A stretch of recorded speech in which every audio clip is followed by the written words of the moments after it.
I know I've talked a lot about Star Wars recently, like a lot, to the point where people have been like, "Hey man, can you just start a whole other channel talking about nothing but Star Wars?" But when it comes to movie news, interesting movie news surrounding the Star Wars franchise is pretty interesting, especially now that we're getting a little bit of the box office predictions for Solo. And Solo is going to be one that I think maybe will make or break what's currently happening with Kathleen Kennedy and Lucasfilm right now. Just my theory on it, just my opinion. The Last Jedi did well, over 1.3 billion, but still not as much as Force Awakens, and still more than Rogue One, obviously. And these are clearly all going to be billion-dollar films, right? We all know this. Solo's probably going to be a billion-dollar movie, whether the haters like it or not. But what we're learning now is that the Memorial Day weekend opening of Solo is actually tracking pretty damn high. It says here that early box office tracking is pacing Solo, a Star Wars story, just below the first weekend of Rogue One. The movie hits theaters at the end of May, and so far the reactions have been pretty mixed. However, things are looking up now that we've finally seen some footage for Solo, which was released last month. Some of the new promotional material that's been given hardcore Star Wars fans hope that Ron Howard pulled a rabbit out of his hat. According to Box Office Pro, Solo is set to take in $150 million opening weekend, which is just shy of the $155 million that Rogue One pulled in. The report goes on to predict that the movie will end with a final box office total from anywhere from $390 million to $475 million, which would put it below Rogue One's total of $532 million. There's a lot of factors to take into account, and the major one is that there's a lot of big movies coming out in the summer right around the same time.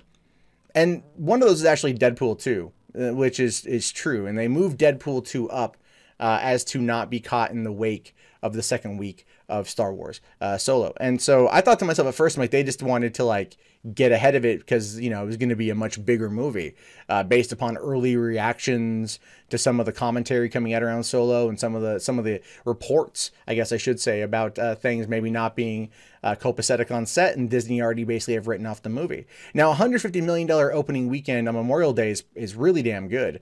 But coming in around 370 to 450 million for a rumored domestic gross is not the best for, well, it's not the best for Star Wars, I should say, but it's also the summertime.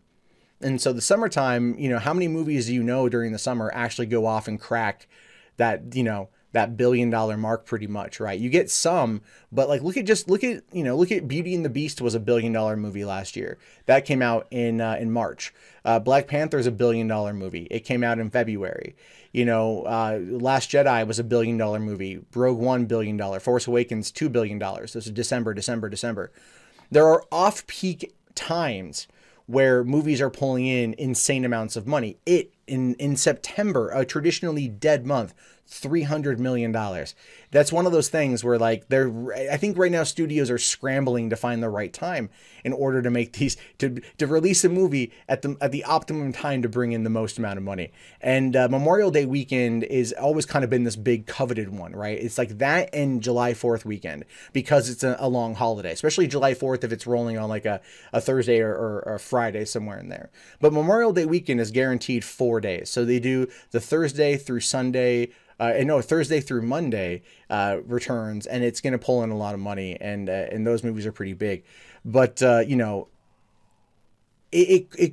last year was Pirates of the Caribbean: Dead Men Tell No Tales, which came out on Memorial Day weekend. It was Disney's big holiday weekend push, and it failed to do very well. So these predictions could in fact be taken at face value. They could be taken with a grain of salt, because look, let's be fair here.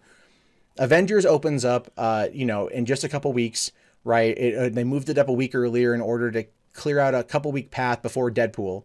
And then Deadpool moved up as to not be caught in the wake of Solo. And if 150 million is legit, if that really does happen, the second weekend take home for Solo is going to be about another 60 to 75 million, maybe, right? Maybe a little bit less, but that's still a pretty big haul that is going to suck the air out of what Deadpool might make. And so Deadpool getting that first week now actually does make more sense now that I think about it. And so I'm hoping that the movie does well.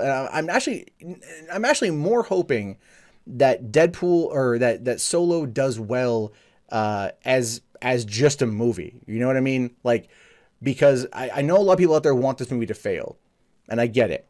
But at the same time, I'm like, I want it to do well, so then maybe they learn, like, this is how we do it, and this is how we're going to make it going forward.